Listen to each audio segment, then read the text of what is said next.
for coming. Before we get started, I just want to make Thanks for sure having me. our audience knows your background a little bit. Can you introduce yourself? Yeah. The short story is a little hard, but my name's Allie. I'm 27 years old. CPS reports, Child Protective Services reports, say that I was 3 months old when things started happening for me. Sexual assault, verbal, physical abuse. But I remember as far as 4 years old, throughout my childhood, I was abused sexually, physically, emotionally, mentally. I'd never seen anything wrong with it because it was something that was always happening within the family. So I never knew that there was something wrong. And about 12 or 13 or so, my biological mother, I call her my surrogate, she started dating every means of authority in my life. Chief of police, my school counselors, my school campus supervisors, my doctors. It turned to the point where her boyfriends and the people that she had around her were always abusing me. I was one out of 6 children, all girls. And for me, my sisters around me used to say that my family loved me more. They always loved me more. And I didn't understand what that meant. We all lived a abusive life in the same house, a different abusive life in the same house. But for me, I was being drugged and put in her bed at night for her boyfriends to sexually assault me. This was always within the family. So eventually, 12 or 13, I really got sick being abused in my own closets at night, and the pain, and then being physically beaten by her because she felt like her boyfriends were paying more attention to me. So then I started running. I started trying to kill myself. I didn't want to die. I just wanted the pain to stop. So I tried many different things, and then eventually that landed me in a mental hospital for a month, not to mention being in the hospital for some time because of everything that was done. After that, I was put into foster care. After foster care and being in government custody, I thought that everything would slow down. I thought it would be okay, but it just continued. I didn't know what I was into. I didn't know as a kid what was happening. I just knew that some people knew me before I knew them or knew of them, and I didn't know why. In foster care, I started talking to someone who I thought I met online, a few people that I thought I met on my own. They already knew of me. Something always happened. And again, I never knew why. I always thought this was something normal. This is my fault. This is the way things work for me. I moved so many times from foster home to foster home because of situations that happened within the home. I went to 19 high schools in 1 year in my time in foster care. I graduated from my 19th high school. I was moved so much. Nobody ever did anything. Child Protective Services, my social workers, they knew about what was happening, but they never stopped it. They wrote it into the reports. They would just dismiss things. And prior to that, because of who my biological family was, I do not know the truth of who I belong to. I don't have any pictures of myself as a baby. I don't know what the truth is. I was being placed back and forth within the family, so I don't know who was really who, but everybody was scared of my prior last name. So no one wanted to investigate. No one wanted to dig too deep. Law enforcement knew. At one point, my bio mother was beating us. She was recording sexual assault, and she was recording. She would pour Benadryl. She would pour cleaning agents. She would pour milk down my sister's throat, who was allergic to milk because of her medical disability. And she would watch her throw up and she would record it. And she had these tapes in the back of her closet. Now, legally, this was documented and everybody knew about it, but nobody wanted to do anything because who was buying these tapes? And then finally, 15 and a half, I was auctioned to Russia by my pimp. I knew that if I took off with this man that brought me, I would never come back. So I ran. I hid for a year. Child Protective Services still collected money for me. They did nothing about it. And then eventually I came back into the system because I was so scared of everything that was going on. I needed help. I didn't know which way to go. So I came back into the system and it all started again. And then by 19, 1920. I'm sorry if I don't get it exactly right. I'm really stressed out. 1920. I was adopted. I'm adopted. She adopted me as an adult, and things didn't stop from there. But it took a minute, and then here we are. And it's always continued. We've had people break into our house. When they find me again, I've tried to blend in. I've tried to hide, and people have, which is why we're on the road now. We've been on the road for 16 months straight, because we had a situation where we still pay rent and we still have a home in California, but we can't go back there right now because it's not safe. We had someone who broke into the home. We have someone who has killed our animals. I've been poisoned and spent 40 days in the hospital after they found me again when I told them no. We've had someone break into the house and thrash and trash the house but not take anything, just to let us know that they were there. It's been back and forth. And then because I said something about a chief of police, we have been pulled over in 8 different states back to back. Last year, it was February 20th, February 21st, February 22nd, from state to state without a ticket, without any logic. They just pull us over, harass, and want to know, where's your car parked? How long will you be gone? What are you doing? And we haven't gotten a ticket. There was nothing because of that. It was just they were wanting to let us know that they were there. So it's been a lot. And when I say they, I know people are like, who is they? I have been trafficked, unfortunately, sold, and had to be with people from many different types of rings: doctors, lawyers, judges, attorneys, elite politicians, elite accountants, elite celebrities, 2 sitting presidents. Things have just never stopped. So I learned to try to blend, because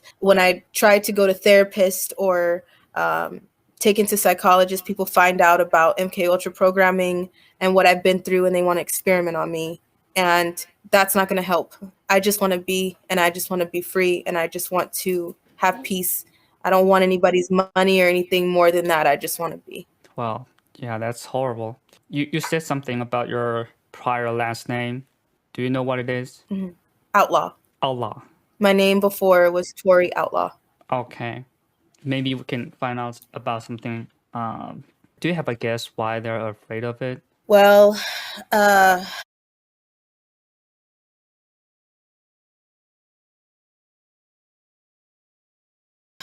my biological mother, whatever anybody wants to call her, she was involved with the Black Panthers. She was involved with many deep satanic things. So was the whole family.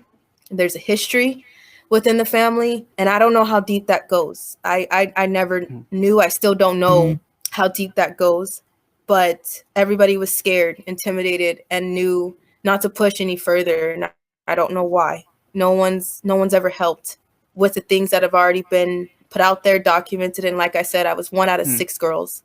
So it didn't, there was things that didn't just happen to me. They happened to other kids that were within the home. So it just didn't make any sense. But I was taken out of the home and put in foster care. So the police were well aware of the people who have power. When they see your last name, they know who they are and what they've been doing for a long time. This child sex trafficking thing has obviously been going on for a long time. And you also have mentioned that they went as far as building underground tunnels and underground cities all over the world to traffic children, right?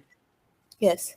And there were like millions of people being trafficked, maybe more. A lot of them are kids. So do you know why are they so obsessed with kids? What do they get from torturing, eating, and raping babies? Money, power. It's not just about children. There's layers of trafficking. There is sex trafficking. There is labor trafficking. You know, for a drug shipment, you can sell a drug shipment 1 or 2 times until you run out of drugs. But for children and for people, you can sell them until there's literally nothing left of their bodies. After you sell them for human sex trafficking, you can use their empty bodies after they take out all their organs, and they put those on the black market.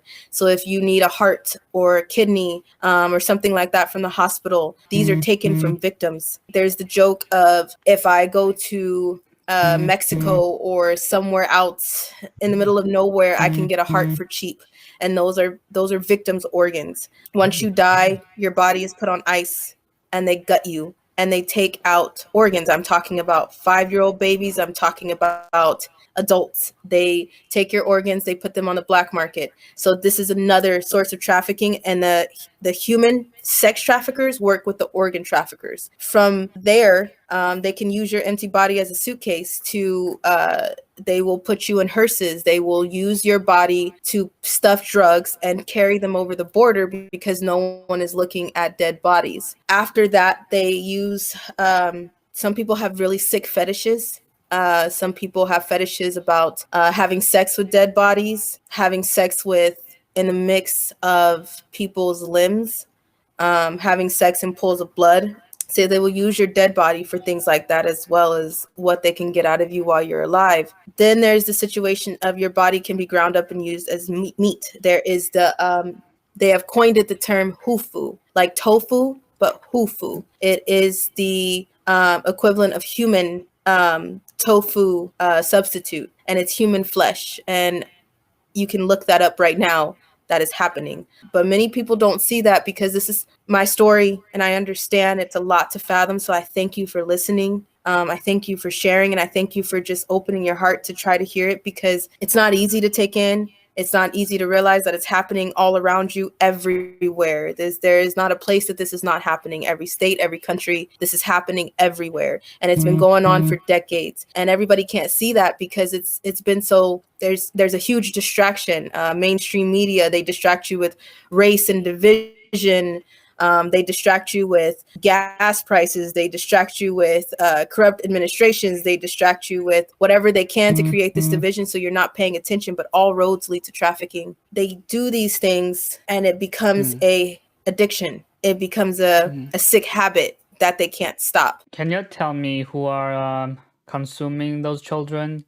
Elite celebrities. Everybody is so worried about the top, but there are so many people on the bottom and in the middle. Your everyday people, your trash pickup, your sports, your everyday people. This is not just about elite celebrities. Everybody wants to have their noses in elite celebrities' business because they feel like this is just going to be this is just this. And everybody's so concerned about the person that I go to their concert and the person that I have their poster, and that's not it.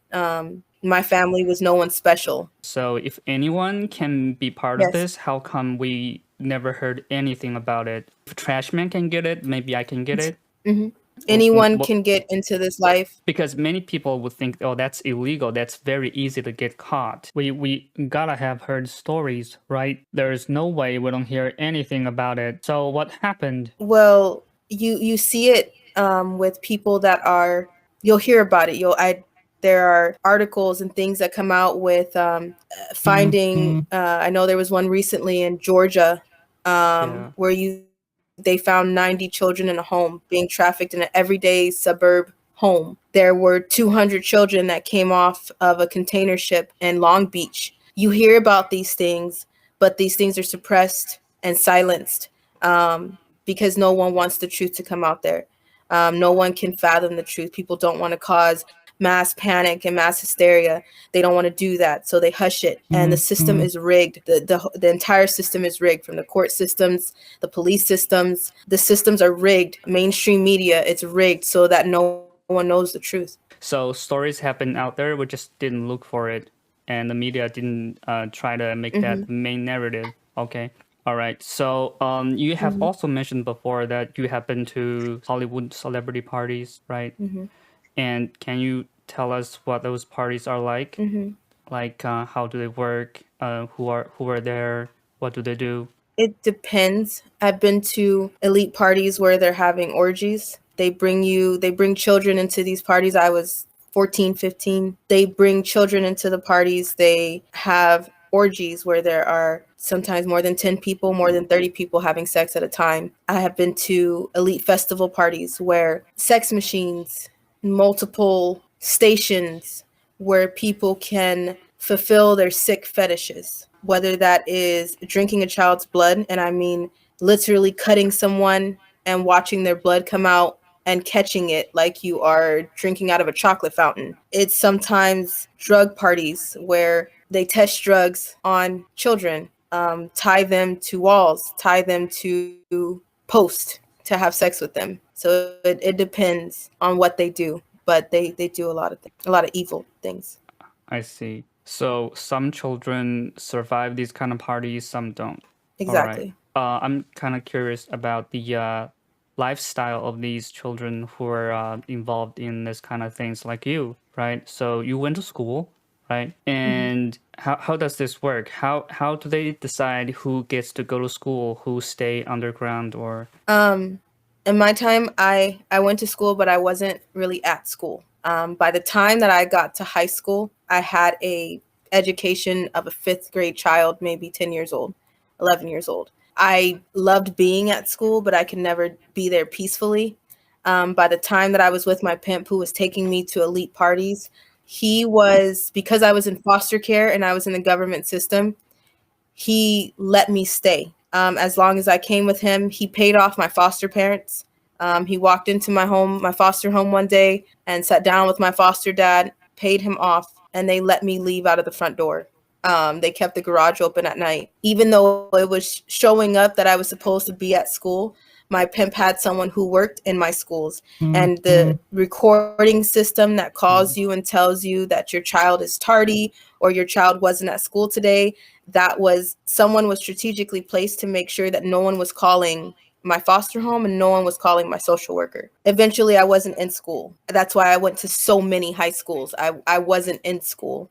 When I was a child, I was being beaten, raped, and abused so much that I was never really at school. I had, my name was in a school. I was enrolled into a school, but I was never really there. That's not always the case for everybody. Everything is different. It's different for every survivor. Some survivors may just stay with their pimp, drop out of school completely, and have to stay where they are.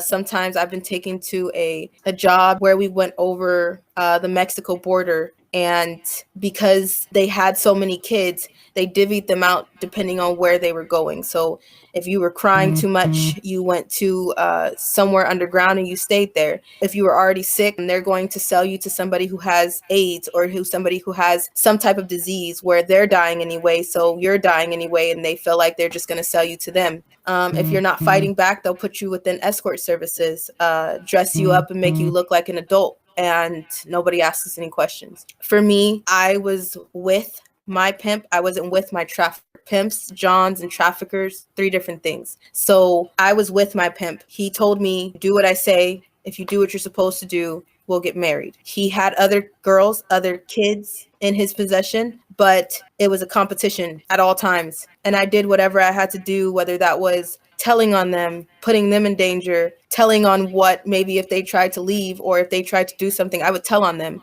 so that way I could stay in his good grace. So I became very close to him.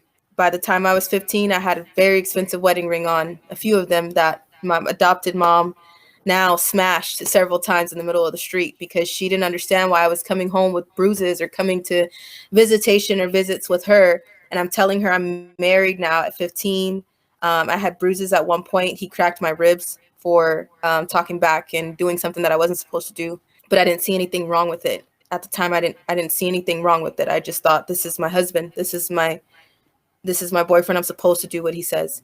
And there were many times where everybody knew, but no one did anything. So I stayed very close to him until he auctioned me to Russia, and I ran from him as well. I see.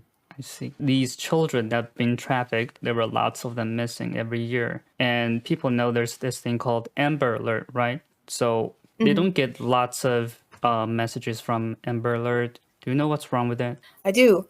If you look up who owns Amber Alert, that is John Podesta and the Rothschild. There are 13 dark Illuminati bloodlines, and they have created this system called Amber Alert. You have to think that how many times do you get one of those? But if you look up online where you are right now, how many children are missing in your area? How many children have been gone in your area? And then how many Amber Alerts do you receive? They put out certain ones, and usually some of those are in your face telling you what somebody is ordering. Those are lies. Some of them, some people have said, oh, well, we have found the child, but where are the rest of them? If you go into the stores, you'll see sometimes a wall of children that they're usually the same weight. The standard trafficking weight, like 104 to 115. I was never allowed to go under 114 ever. I would be beat. They would take food away from me. I was never allowed to move a certain weight. So when I finally got with my mom that adopted me, I got really fat, side note. But um, I try to use dark humor. I'm sorry, it's not funny, but It's this all is right. what I do to cope. It's a Sorry. defense mechanism. Yes. Yeah, it's the only thing I It's got, or I'll sit in a corner and cry. same as me. Yeah, thank you. So see, you're not alone.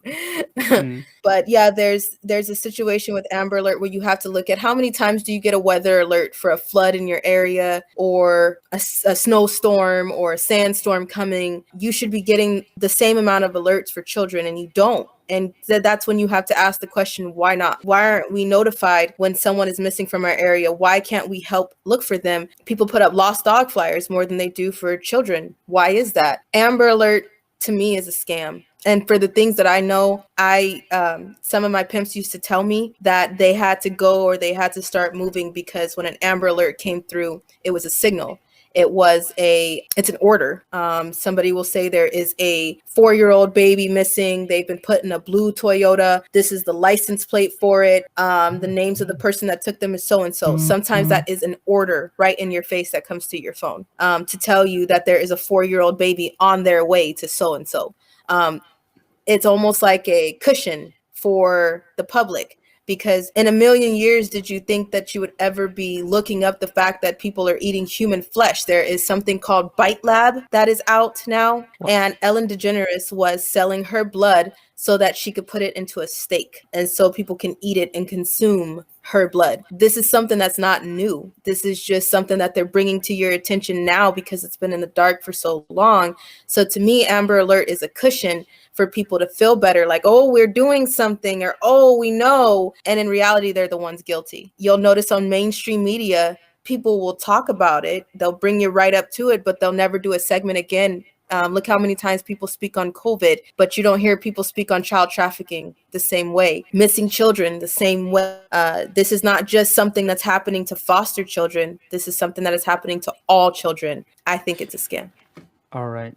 So when you say it's a signal, what do you mean exactly? Like, do you have to move because this area is kind of hot for you to stay in? All right. Exactly. I see. Your pimps will get up, my pimps would get up and move and say, we have to go, we have to leave the area right now. It's also a pickup sometimes. There's a 4-year-old, there's a 6-year-old, there's a 15-year-old, and they've been headed eastbound in a blue car. This is the license plate. It's telling a trafficker that you're looking for this blue car headed eastbound, because sometimes they can't text each other and just say, hey, I'm picking up a kid that's 15-year-old for sex. They can't do that. Sometimes they do it, but they can't do it all the time, depending on what level they are, whether they're elite, whether they're everyday people, whether they're someone with just a credible suit. They can't. Some people just don't outright say it. So this kind of signals them to do what they need to do. But it sounds like it doesn't make a lot of sense, because why would they do that publicly? It's better to do it privately, right? Using your phones, like cryptid channels.